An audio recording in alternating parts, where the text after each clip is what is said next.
Hello, hello, hello. A pleasant day to all of you out there watching Agenda via Signal TV, channels 8 and 250, as well as on facebook.com/OneNewsPH. Hello to our friends in New York and all over the world, medyo iba-ibang lugar po, and even around the Philippines who are watching us via Facebook, who are watching our replays, and also on YouTube. You can watch us by entering One News PH. And of course, if you have the Signal Play app, you can watch us on the go and on demand. Now, for today, May 27, 2021, it's a Thursday, and ilang araw na lang po, tapos na ang buwan ng Mayo, ang buwan ng mga kapistahan o kapistahan na imbis na naging pistahan, naging pestehan. Bakit kanyo? It turns out that those people who joined those pool parties, those food parties, dyan sa Quezon City and other places have reportedly been infected with COVID-19. Yun po yung masaklap doon, ano? Nakikain, nakisayaw, nakikanta, naki-COVID na rin. So, ayan, ngayon, pagdasal na lang natin na hindi sila malintikan because many of you may not realize it. Getting COVID-19 is not just a deadly possibility, it is also a very expensive catastrophe. Marami na po tayong kaibigan, nabanggit ko na before.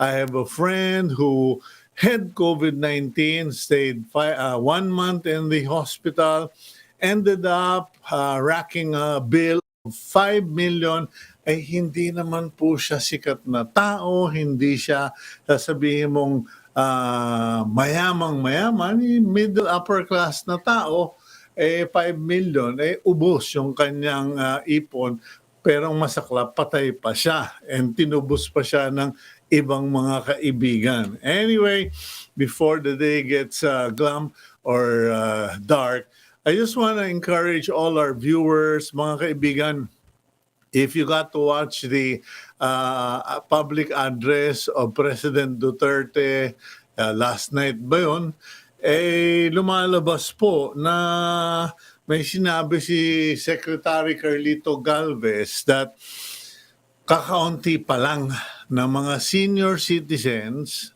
ang nagpapabakuna and even fewer are those who live in the poor neighborhoods. Ngayon, ako po ang nananawagan na sa inyong mga nabakunahan na katulad ko.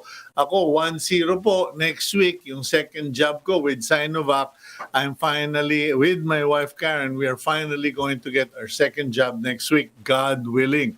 And nananawagan po, I'm appealing to those of you who have been vaccinated.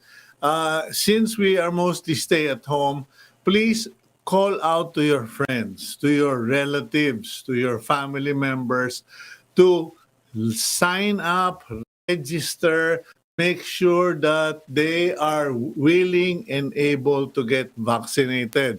Sorry, I'm taking my time on this one because napakasaklap po na baka madisgrasya kayo kasi lang nakinig kayo na nakinig sa mga bali-balita.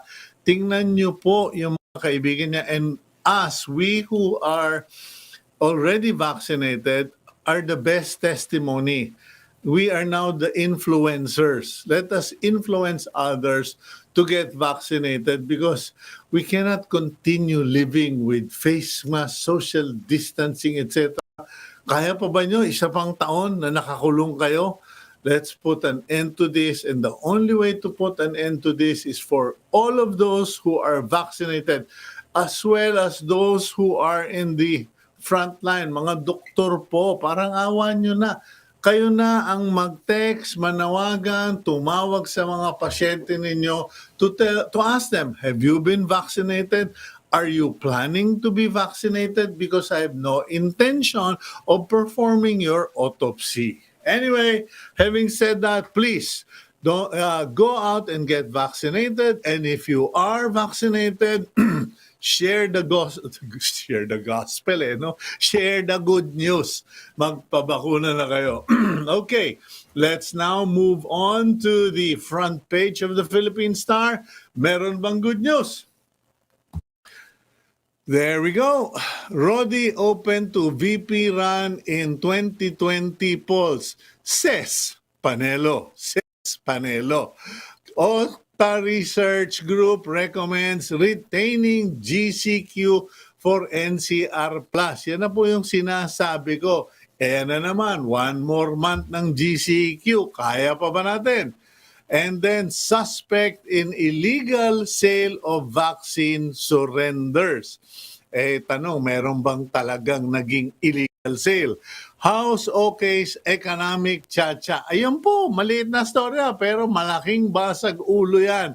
Ito na naman yung cha-cha-cha constitutional reform agenda ng mga politiko. And if I can read the number because it is so small, the number of new COVID cases is at 5,310. Parang tumaas, ano? And the Philippine National Police gives the Department of Justice access to drug cases since 2016. The CBCP opens churches for government vaccination drive. So hindi na kailangan magpatayo ng mga tinamaan ng ewan na new mega vaccination centers. Naku po, sayang lang ang pera dyan. Take the jab. Maybe win a cow. Promo yan eh. No, mamaya, I will share with you stories of promotions. Some meat processors cut production. Moderna says its vaccines effective in teens. Ayan po, pag-uusapan din natin yan. Now, let's go to the stories behind the headlines. A suspect in the alleged vaccine for sale scheme in Mandaluyong City has surrendered to authorities. The suspect was identified as Kyle Bonifacio, 25 years old.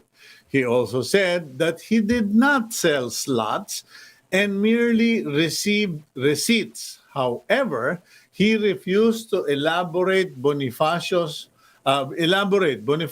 father works as a barangay kagawad, but he denied his father's involvement in the case. He also denied having other connections with the local government. Ang tawag po dyan ay conspiracy theory. Kumbaga, merong nakaisip na mang-scam. Kasi balita ko, magkaibigan yung nag-report nitong activity na ito at yung alleged suspect, no? Yung suspect.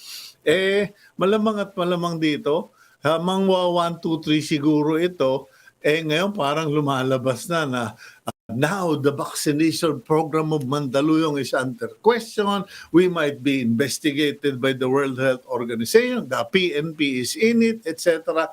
Yan po, kung minsan kailangan medyo bago magtatalak, bago maglalabas ng storya, tingnan muna whether you are the local government official, whether you are the editor of a media outfit, time was, you don't just print stories or cover stories or make public announcements. You verify first. Dito mukhang, ewan ko ba, parang pinalaki na yung sunog bago nagkaalaman kung totoo. Anyway, Octa Research recommends to retain the general community quarantine status for NCR Plus next month or in the month of June. Octa earlier said that restrictions can be relaxed in the region and nearby provinces. However, they recommend that GCQ should be retained due to the number of cases. Kasi na nga po, kahapon naka 5,000 pa rin, that is far greater than the numbers we were familiar with many months ago, last November, December. kung hindi ako nagkakamali, yung mga kaso sa Metro Manila, 400 na lang, and now nationwide, mga 2,000 na lang, ngayon 5,000 plus na naman. Okay, now and let's go to the final item. Administration lawmakers okays on second reading a bill that may finally introduce amendments to the economic provisions of the 1987 Constitution. The House may approve the proposal on the third and final reading next week before the adjournment of session on June 5. Okay, kung ewan ko, Gabriel, meron kang pinapadala sa aking code dito na 5310 or 5310. I don't know what this is about. But anyway, regarding this particular news item on the front page of the Philippine Star, if you recall, we at one point interviewed itong si Rufus Rodriguez, Congressman Rufus Rodriguez of Cagayan de Oro. We were talking about those amendments, and yun naman at the time para bang grammar or words, hindi yung full blown constitutional change or amendments, hindi ito yung mga parang chapter verses. Kumbaga yung if, it, or mga ganon. Just simple words that have different, that makes a difference. So, kumbaga if Congress assumes, mga ganon. So, we will follow up on that story. Anyway, our quote for today, today's quote comes again from the Bible, the book of Jeremiah, chapter 33, verse 3. Call to me and I will answer you and tell you great and unsearchable things you do not know. Kumbaga, kung medyo naghahanap ka ng vision, mission, or gusto mong maintindihan yung mga bagay na nakagugulo or nakakabara sa landas mo, tumawag ka sa Panginoon, call on to God, who is generous in giving wisdom. Yun nga, medyo nakakaligtaan natin. Maski ako, kuminsan, the first thing we should really be doing when we pray is pray for wisdom. Kumbaga before mag-Our Father kayo, before humingi kayo, or magpaumanhin kayo, ask for wisdom. Anyway, let's go to our first interview, kasi bukas nga po, meron akong sinulat na column kagabi for tomorrow's opinion column in the Philippine Star regarding the need for the Philippine government to be more creative in terms of what to do to reignite tourism and also vaccination in the Philippines. Kasi parehong, parehong dapana, no? Let's go to the president of the Tourism Congress of the Philippines, and so we can find out ano ba yung Tourism Congress of the Philippines, meron bang ibang kongreso sa Pilipinas, and ano ba yung kanilang nilalabi o ginagawa. Let's speak with, he's been on the show before, Mr. Jose Clemente, a veteran in the tourism industry. Mr. Clemente, good morning. Okay, let's start with the explanation. Ano ba itong Tourism Congress? Kasi alam mo, to be honest, tayo, yes sir, ganun. Pero kung minsan hindi nga natin alam kung ano yung mga ibig sabihin. For the benefit of the viewers, what is this Tourism Congress all about? Okay, the Tourism Congress was actually created sa RA 9593, yung Tourism Act. It was created to be the private sector consultative body of the national government for tourism policy. So, yun yung role namin as far as tourism is concerned.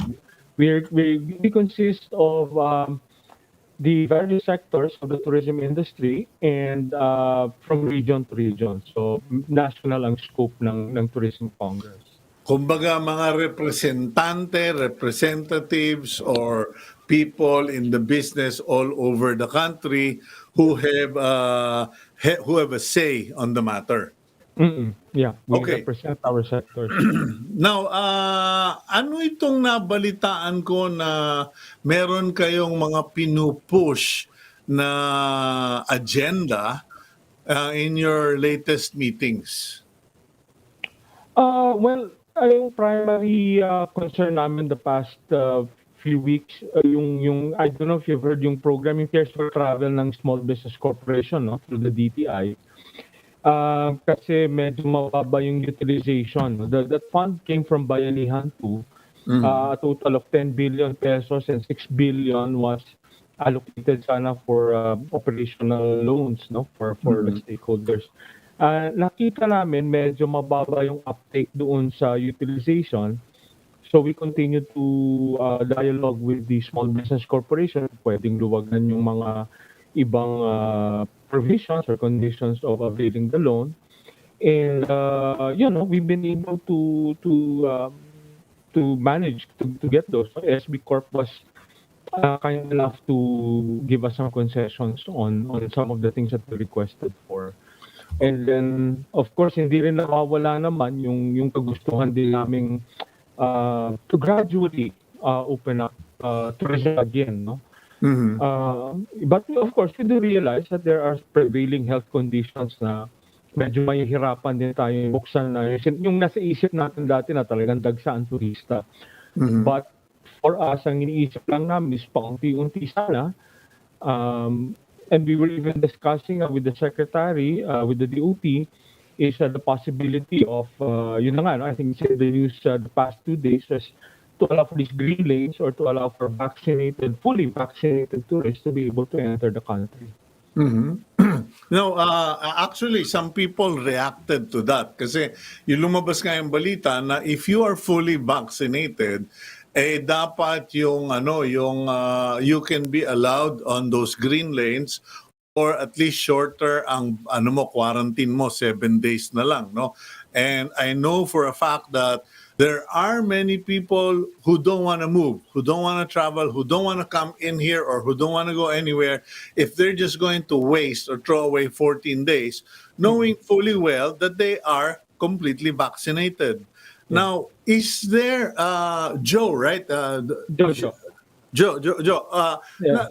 Is there actually a working group that is sitting down on a regular basis with Secretary Berna Romulo Puyat or Undersecretary Bong Bengzon, and perhaps maybe with the IATF to work towards these goals? Kasi parang ang napapansin ko, para tayong barangay na puro parinigan ba? You know, we sound off people, we bounce an idea towards people, we make suggestions, but there is really, I could be wrong, and I hope I'm wrong, there is no formal working group, kumbaga parang the equivalent of IATF for tourism, so things can happen. Well, I can speak about the green lanes. No? I think the DOT has already created a small working group with regard to working out the details with the other attached, not the attached, but also the other agencies like DOH, BI, DFA. At least inumpisahan na yung usapan with regard to that. We're planning, no? And you mentioned that there have been a lot of reactions to the green lane. I just want to assure yung ibang tao that are maybe against it or nag-react agad na this is not intended to happen tomorrow or the day after. Siyempre, pag-aaralan natin lahat ng aspects of letting the tourists in. Let me Yeah. qualify that, Joe. No? The reactions have not been negative, but the reactions have essentially been, what about us? Paano si Eddie? Sinong Eddie? Eddie ako. Paano yung mga Pilipino naman na nandito na fully vaccinated and also want to travel? So just to put that in context, no? Okay, go ahead. Yeah. I understand. Yun na nga. With tourism kasi nakikita natin Cito, mixed bag, no? Meron mga gusto ng buksan, meron iba na natatakot na it's going to be another avenue to spread the virus around the country. So, those are things that we have to balance. As far as our local travelers are concerned, no, kung you happen to be one of those people who have not yet been fully vaccinated or for one reason or another cannot be vaccinated, then we have to stick really to the health and safety protocols that have already been out the past few months. Mm. Eh, nakita naman natin on the side of the consumers and on the side of the LGUs, maraming pasaway. So then lalabas yung nakita natin na in a certain island na may nakapasok na fake yung ginamit na RT-PCR results. Mm. And then on the other hand, you have travelers who fake them. So, Mhm. kung gano'n yung attitude natin, mahirap i-reconcile yung pagbubukas and also to keep the health and safety of the host communities and the consumers on a level that we consider acceptable. Yeah, but Joe, I think Yeah. you will have to agree that those so-called cases of pasaways are Mm. not even 100 Oh, individuals. yeah. And Oo. then we are going to exchange that argument for millions of tourists and Mm. billions of pesos that are lost Yeah. simply because number one, I mean, I want to bring it back to our first question, you know? Sure, sure. Is there a group? Is there a group officially, formally working towards achieving goals kahit na konti-konti, pagapang-gapang, meron bang nagtatrabaho towards the revival of the tourism and creating strategies, policies, and guidelines? Well, I cannot speak for the DOT, no, or no, for the IATF kasi hindi ako privy talaga sa usapan nila. But again, I mentioned, with regard to the Green Lane, at least there's a small working group already Mm. that was formed by the DOT. And the DOT has also been consulting with us as the private sector as to Mm. ano yung views namin, how can we do this in a safe way, how do we promote it to our markets, and things like that, no? Yeah. Yeah, the short answer is yes. There is a group Okay, that there is a group and there are groups. Okay, now Mhm. the question is, and please, no, I'm trying. I'm just so passionate and Yeah. frustrated. Now I'm hoping that some people are the right people are watching our discussion, because there are groups and there are groups. Now the question is, dito sa mga consultations that's happening, kasi even the good secretary has expressed frustration. Parang ang nangyari, nagiging recommendatory na lang talaga siya. Kasi parang hindi siya parang maka-assert dahil at the end of the day, the IATF is like a governing body of men and generals who make presumptions on areas where they have no expertise on. Jojo. Yeah, well, from what I understand kasi naman the IATF is collegial body. So tama din si Secretary Bernard that she's only a part of the whole machine. So Mm. a lot of factors that alam mo naman tourism is also dependent on so many other agencies nga. Like I mentioned, the DFA, the Yeah. DOH. So sabi nga minsan ni Sec Bernard na kung pwede lang na lahat na tourism related sa DOT na lang. Pero uh, reality sets in that we really have to coordinate with the other government agencies to have things done. Yeah, but how far are we into the possibility of these green lanes that you're talking about? Kasi marami na akong kilalang fully vaccinated. I myself and my wife are hoping to be fully vaccinated by next week. Mhm. Now, like many other fully vaccinated people, we want to see something else, go somewhere else, and ano ito, puro kwentuhan pa lang. No, I think this is moving forward. This is a definite action na gusto na nating mangyari. And then, I think the duty is dead set on having the green lanes really in effect, no? Ang ginagawa lang natin ngayon, Sito, is that we're also benchmarking with the other ASEAN destinations. Mhm. Tinitingnan din natin, or other Asian destinations, we're also looking at how they're adapting to it, no? Or how they're, Mm. um, shortening quarantines, or relaxing entry procedures. Ang nakikita natin is that most still have quarantines eh. Kahit na fully vaccinated na yung turista na pupunta, even places like Thailand and Hong Kong still require some sort of quarantine. No? So I think for the short term, or at least the medium term, baka hindi pa natin matanggal yung quarantine. Ang magagawa lang natin probably is to shorten the length. Instead of doing the 10 days in a hotel, 4 days in your residence, or where you're going, we can shorten it to 7 days Yeah. and 3 days beyond. Yeah, Jojo, you're Yeah, talking about inbound tourists yeah.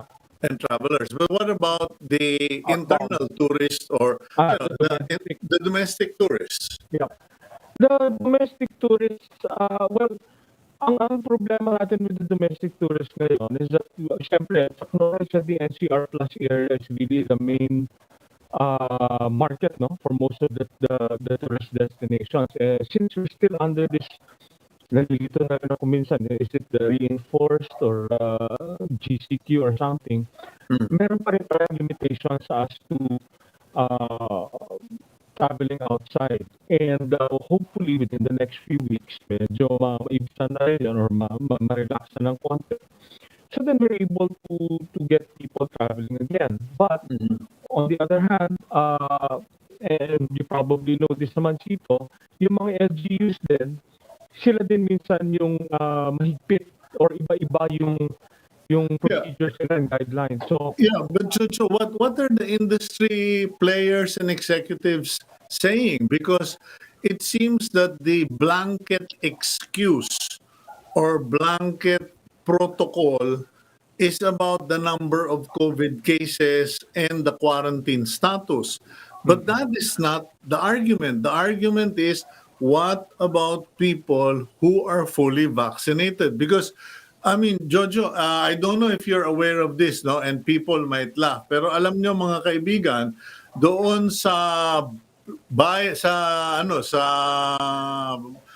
Romania, in the country of Romania, I think in the town of Barna or something, Barna, I think, where the castle of Count Dracula is located, ang ginawa nila, pwede kang mag-tourist doon o bumisita, tourism destination kasi yun, pumunta ka doon sa castle ni Count Dracula, at doon, imbis na makagat ka ng paniki, babakunahan ka. You will be vaccinated. It is a two-in-one promotion by the Romanian government, where they are promoting tourism and accelerating vaccination, and also promoting tourism, vaccine tourism. mm. And parang sa atin dito, hindi kasi quarantine pa kayo, hindi kasi GCQ pa kayo, etc. Parang, I'm sorry, but it feels like no one wants to use their brains. We syempre, no, we feel the frustration every day. We get calls from stakeholders from the various regions na bakit hindi pa buksan, bakit hindi ganito, bakit Mm. gano'n. Um, a lot of these things kasi, and sometimes you feel powerless about it, is that Yeah. it's really the powers that be that decide, the policies. So it's the IATF, or it's a local IATF, regional IATF. We've been expressing naman our sentiments to the DOT, to the secretary.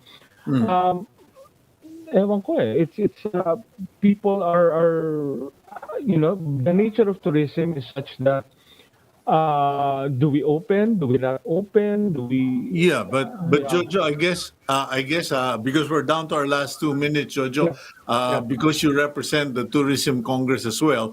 yeah, My question then is, how much longer can the tourism industry survive? Because I used to operate yeah. resorts, and I know for a fact that if you stay closed this long, you might as well resort to farming and forget tourism. Yeah. Well, for us, especially me, in the tour operator travel agency sector, isang taon na higit na kaming sarado. I mean, like, Mhm. totally zero revenue since mid-March of last year. And a lot of us have already folded. And in the other sectors, not to mention transportation, accommodations, marami na ring tumiklop. To tell you the truth, we really cannot, we probably will not survive another 6 months na walang movement talaga na to really make an effort to at least partially reopen or start at least domestic or accept fully vaccinated tourists. Maano na, that's too long. But again, it's something that's happening all over the world. Pero sa atin, parang we really have to really take a close look at how we can do this on a safe and gradual ano. But another few months, another 6 months, baka hindi na kakayanin.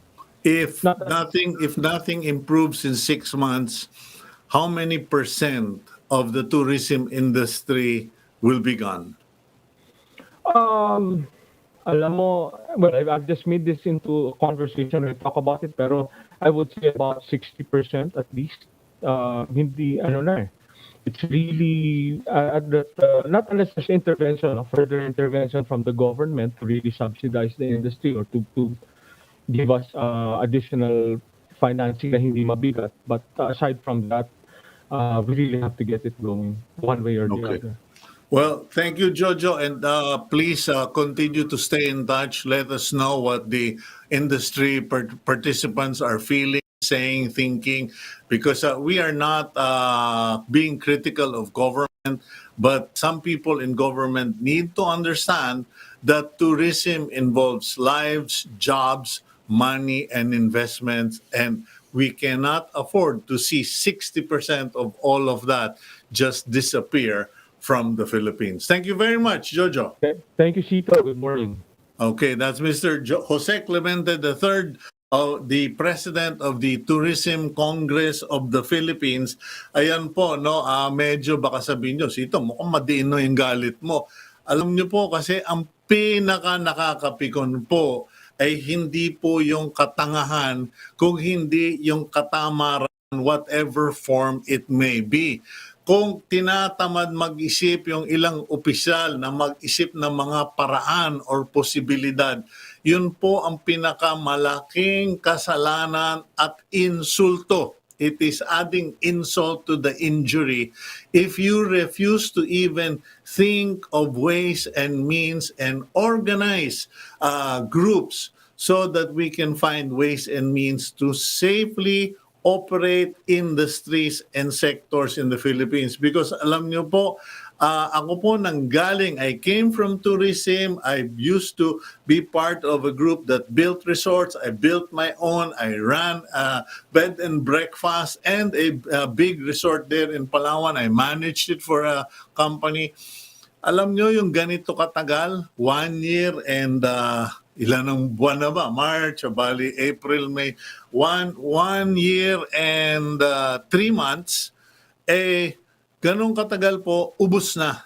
Ubos na ang kapital mo, ubos na ang tao mo kasi hindi ka pwedeng basta magpatay lang eh. Kailangan mong i-operate pa rin yung mga generator para wag masira. Kailangan mo pa rin naglilinis ng mga kwarto, naglilinis ng paligid, nag-aayos ng mga atip, etc.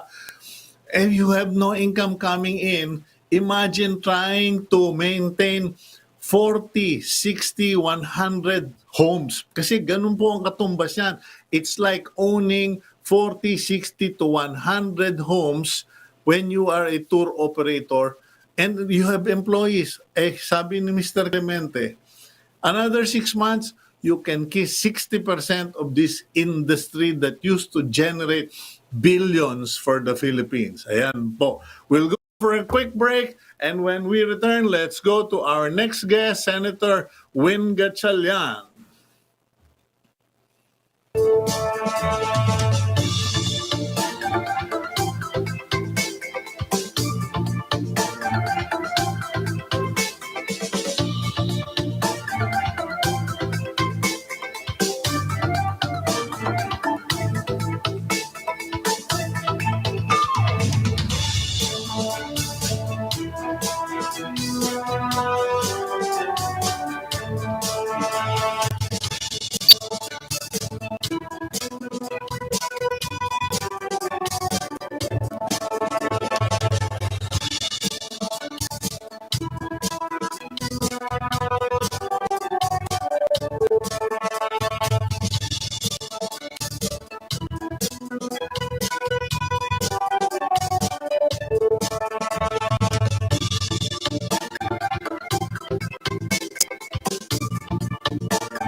Okay, welcome back to Agenda. I'm your host, Cito Beltran, and you continue to watch us via Signal TV channels 8 and 250, as well as on facebook.com/OneNewsPH. And for whatever reason, if you can't get us on those options, you can also watch us via YouTube. Just input One News PH or enter One News PH. Okay, our next guest is Senator Gatchalian. Hindi na po siya bago sa ating programa and atin pong pag-uusapan because Senator Gatchalian along with Senator Sani Angara have been pushing for the government to independently figure out how to vaccinate young people, and then how to promote vaccination, how to advance or promote vaccination in the country, etc., etc. Senator Win, good morning, sir. Ito, good morning. Can you hear me? Yes, I can hear you loud and clear, and I can see you. Before we get into the serious stuff, were you in any way participating in the recent dialogues in the Senate where Senator Cynthia Villar was lamenting the fact na yung mga senior citizens ay hindi pa pinapalaya? No, I wasn't there, but I read about the conversation between her and Senator Binay. And of course, Senator Cynthia is a senior citizen, and she feels the plight of our senior citizens. In fact, many of our families are not given the chance to get together because their lolos and lolas cannot go out of their houses. Mm-hmm. So the sooner, of course, the theory here is the sooner they can go out, the sooner they can mingle with their family members. But of course, we have to follow science. And for now, because a lot of our senior citizens are not vaccinated yet, Cito, vaccine hesitancy is real. And our experience here in Valenzuela, even though we went house to house to invite all of our senior citizens to get vaccinated, only 20% went out to get vaccinated. So the 80% are still unvaccinated. And that's the danger there if we allow them to go out. Yeah, but Senator, what really is the problem? Kasi parang, pasensya ka na, no? I am an executive consultant and I kind of love solving this kind of challenges. I can't understand. Well, first, it is not clear what the real problem is. Kasi, ewan ko kung meron kang mga senior citizen na mga kamag-anak, I know your dad is a senior citizen. My dad and my mom. And your mom. And, you know, ito bang mga senior citizens, especially in Valenzuela, takot lang lumabas ng bahay? Is it a question of mobility? Is it a fear of going out of the house? Is it a hesitance because of the crowded vaccination center? Ano ba talaga problema?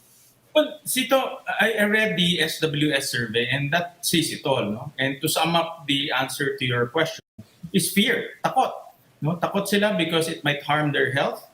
Takot sila because it might have side effects. Takot sila because they don't know the facts about the vaccine. And even though there are a lot of doctors and experts saying that the vaccines are safe, but since our senior citizens are already old and they have a lot of complications, takot sila that the vaccines might aggravate their complications. So the basic reason there and the basic answer is fear. No, that's why we have to overcome fear before we overcome vaccine hesitancy. Yeah, but it is timely that you are the chairman of the Senate Committee on Education, because I think we would both agree that to counter fear, you must educate, you must inform people. Pero wala akong nadidinig kasi yung mga doktor, people will say, hindi, government representative yan eh. Hindi, doktor yan working with the IATF or hindi, consultant yan ng Malacanang, etc. But we have not heard, I myself have not heard people go, magandang umaga po mga kaibigan, mga kababayan kong Pilipino. Ako po si Cito Beltran, journalist, broadcaster. Ako po ay 65 years old na. At ako po ay may COPD, meron akong Hepa B, bali ang aking spine, at ako po ay nagpabakuna na dahil sa mga comorbidities na yan. Wala po akong naramdaman na anumang side effect at marami naman po akong kaibigan na hindi nabakunahan, na hospital, ngayon pulubi na. Huwag po kayong mamulubi dahil milyon-milyon po ang ginagawa. I think you get my point, Senator. Yes, definitely. Where is this? Why are we not hearing this from the government and from those who allegedly, supposedly are promoting vaccine information? Actually, Cito, you're absolutely correct, no? Because we ran a survey in Valenzuela lang, no? And to solve our own vaccine hesitancy. And we found out there that one of the effective ways to convince our constituents to get their vaccines is for them to see their leaders, their trusted leaders, and also trusted Oops. and promote vaccination. So, in other words, people will listen to their trusted public servants and personalities. So, my simple approach here to overcome vaccine hesitancy is for leaders to come out. No? Our president, our vice president, our Senate president, our Speaker of the House, even media personalities such as yourself, because the trust, no, yung tiwala ng tao to personalities is very high. And if you look at, again, the SWS survey, almost 50% of those who don't trust or those who don't want to get vaccines are in the lower segment of our society or the lower income segment of our society, meaning the DNE class, those who did not finish elementary and high school. So we need to convince them because obviously their knowledge on vaccine and medicine is quite shallow.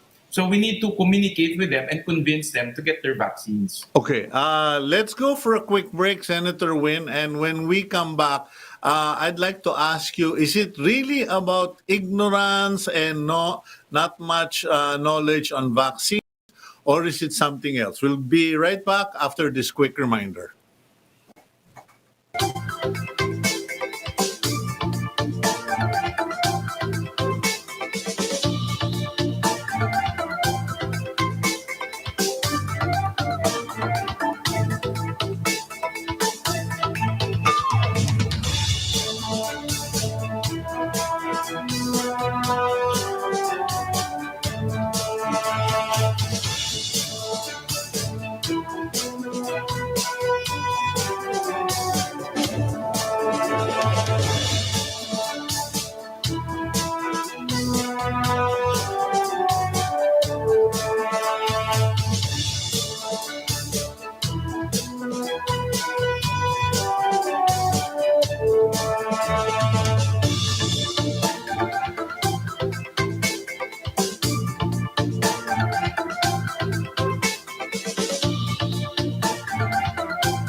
Okay, you're back here on Agenda. and with Senator Gatchalian. Senator, welcome back.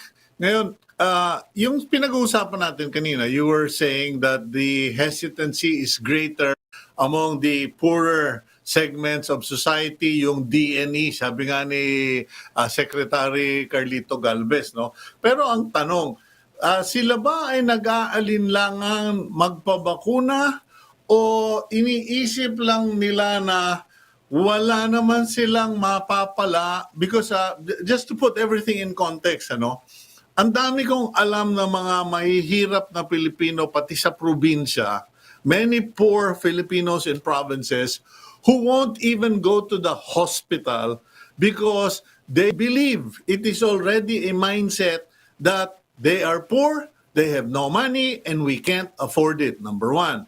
Number two, if you're going to make me choose between going to be vaccinated, wasting half a day or an entire day, magtatrabaho na lang ako. And number three, whether we like it or not, ako dito, medyo umiikot-ikot din ako when I'm in Pasig, when I'm in Lipa.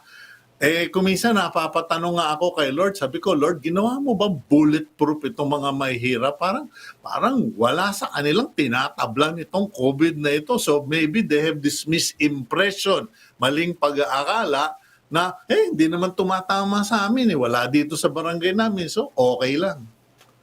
Well, Cito, I think it's partly cultural.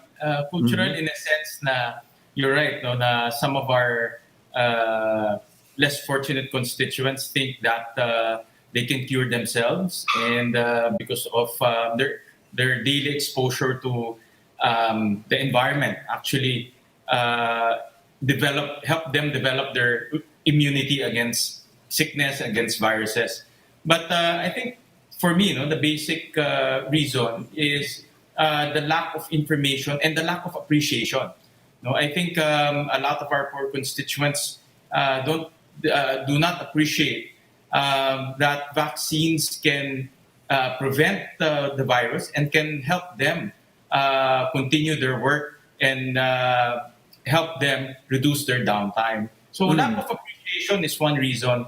That's why sabi ko nga, Cito, another approach, to let the general public, those who are willing, those who want to get vaccinated.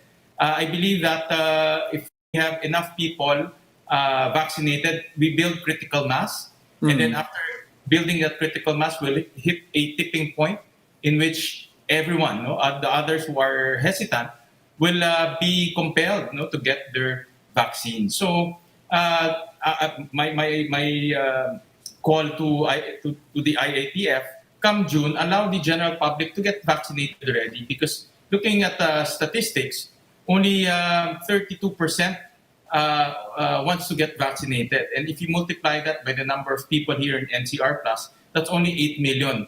That's less than the 21 million inventory that we will have by June. Okay, kayo naman sa Valenzuela, I know between you and your brothers, I mean, you guys are proactive and masisipag kayo. Have you ever considered doing a deep research interview of our senior citizens as to why they can't seem to make it to the vaccination center? Kasi parang lahat naman na senior citizen, lalo na yung mas matatanda sa amin, nakakausap natin, and sila, they want to be vaccinated. But it's a puzzle. It's a question that needs to be answered. It's a riddle, actually. Yeah. Cito, anecdotal lang. I don't have a honest to goodness formal research that was conducted. But anecdotal lang, meaning we've asked some of our senior citizens, and some of our senior citizens come to us to tell their stories. And most, in my opinion, in my analysis, most, again, lack the appreciation of why the vaccine is important. And some wait and see. Naantay nila yung kanilang kapitbahay or yung kanilang kaibigan muna. And a lot of them are just standing by and looking and observing and see, and they want to decide later on when a lot of people are already vaccinated. So marami na rin tayong fence sitters, so to speak. Okay, pero can we prompt the fence sitters to act by putting a deadline or telling them, well, hanggang 15 June na lang po kayo. After that, maghihintay na lang kayo sa August na ulit para sa inyong mga nagpapatagal-tagal pa. That's what I want to do. No, that's my advice to the IATF. That as early as June, allow the general public to come in, because there are a lot of people, no? Both rich and poor. There are a lot of them who wants to get vaccinated, but they're not part of that A4 priority list. So they still have to wait for a long time, and that creates uncertainty on themselves. No? So my advice and call is to already allow those who are willing, to get vaccinated, so that they can go on with their lives, they can go on with their work, and again, we will hit a certain point, a critical mass, wherein it will encourage other people who are hesitant to get their vaccines. Okay, kasi simple lang naman yan maglabas na lang tayo maglabas ng video ng mga apo, mga pictures ng mga apo, di ba? Ito po yung apo ninyo na hindi nyo mahaplos, mahalikan at maamoy-amoy kasi hindi pa kayo nabakunahan. Now, Senator Win, next issue, you and Sani Angara, Senator Angara, are pushing the DOH and the IATF to consider or to evaluate the vaccination of children or young adults. Parang lagi na lang tayong nakaatang at nakaasa sa World Health Organization, but in Canada and America and parts of Europe, they're already doing that. Correct. In fact, that's things of that's a sign of things to come. No, when the U.S. and Canada started their vaccination of teenagers, and that's already the trend. And in fact, this morning when I was reading the internet, I think it's CDC in the U.S. Already declared that Moderna is safe for teenagers. So in other words, we should already plan to vaccinate our teenagers, and this is very good because going back to school is a very emotional activity for our parents. And a lot of our parents are uneasy to send their kids back to school. But if we vaccinate our children, especially the teenagers, then they will have confidence. They will have more confidence of sending their kids back to school. And I have to commend the UF, the Department of Finance, because early on, they already set aside 20 billion pesos to purchase vaccines for our teenagers. Okay, that's all good news. Now, as I was interviewing Jojo Clemente of the Tourism Congress of the Philippines, the bad news is if we don't get tourism off the ground soon, and it lasts, this doldrums or this status quo continues for the next 6 months, we're going to lose 60% of the industry. I mean, permanently lose 60%. Now, I'm worried about the education sector. We've already gone through 1 year of a very confusing module-based long-distance learning program.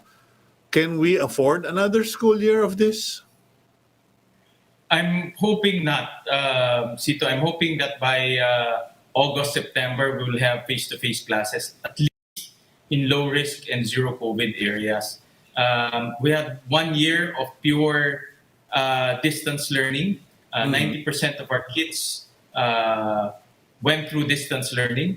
And personally, I'm not so confident of the outcomes. And we had to tweak our assessment strategy to find out if they are learning or not. But that is not the usual assessment activity.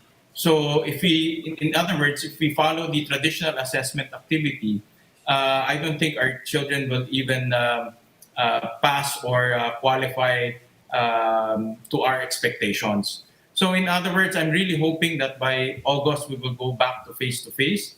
Of course, one thing that we learned from this virus is quite unpredictable. And we go back to the issue of vaccination. No? The sooner we can vaccinate, especially our teachers. If our teachers, that's why I'm appealing to our teachers, because come June, it's their time, and I'm appealing to our teachers to go out and get vaccinated. Okay, now in connection with distance learning and all this stuff, I'm sure you caught wind of the allegations that the very important support for distance learning, which was the free Wi-Fi program several years ago of the DICT, essentially was left hanging, and now there's even allegation that there's an overprice of $500 million or something like that. Parang, in other words, walang nangyari. 15% pa lang ang accomplishment rate nila. And when I interviewed Yusek Rio, former Undersecretary Rio, he said, well, it should have been finished, but after he was eased out, nothing was done about it. What's your response to that? Cito, I have to turn off my video. I think I froze.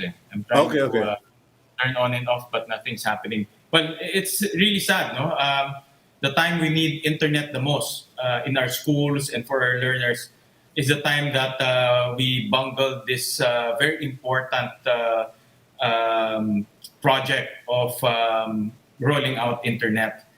And it's quite sad and disappointing because we know the struggles of our learners to at least have some form of internet in their homes or at least in their barangays. In fact, I personally ran a survey, and almost half of our families are saying internet is the biggest problem, or the second biggest problem in terms of distance learning. So having said that, the ICT should get to the bottom of this. I worked with Senator Honasan, and I know he's a very competent and strict senator. So I trust that he will be investigating this, and if find out if there is really corruption in the rollout of the internet, then we should prosecute. We should not let this go, because this project was meant to empower our schools and empower our learners. Okay. Now, last on our lineup of topics to discuss with you, you are still pushing for the SIM card registration. Most of us assume that that was already part of the process. It was already law. What's the situation? Well, it's still pending here in the Senate, at least, and I'm hoping that we get that up and running. But definitely, one of the weaknesses of our protecting our constituents is the lack of registration of SIM cards. And that goes even to the very simple delivery services. We found out that a lot of this bogus delivery came from prepaid SIM cards. So meaning they buy prepaid SIM cards, they put fake names, fake addresses, and they order food. No? It's really sick, to be honest about it. These people are sick in their minds, but it's happening. So that's why one of the ways to protect our riders, especially our riders, simple, mahihirap lang sila, is to already mandate registration of prepaid SIM cards. Okay. What's happening is it's being used for scams, but one would think that at this point in history, in modern history, this would be mandatory because it's also a concern for anti-terrorism. Correct. In fact, there are already 155 countries in the world that mandates registration of prepaid SIM cards.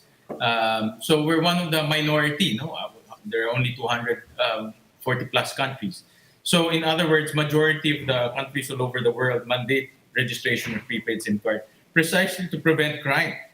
One of the direction, or one of the goals of registering prepaid SIM card is to prevent crime, prevent terrorism, and also prevent as simple as scamming of our delivery riders. Okay, well, I'll have to close it at that, Senator Wynn, but I'm sure you and I will be talking more often. Thank you for your time, and as I always wish you, God bless you. Thank you, Cito, and sorry for the video. Something wrong with our internet. I Thank think you. it's part of the ball game today. Thank you very much. And that was Senator Win Gatchalian. And I'm your host, Cito Beltran, thanking you for joining us today. In everything you do, work as if you are working for the Lord, and you will have your just rewards. God bless all of you. Take care and be safe.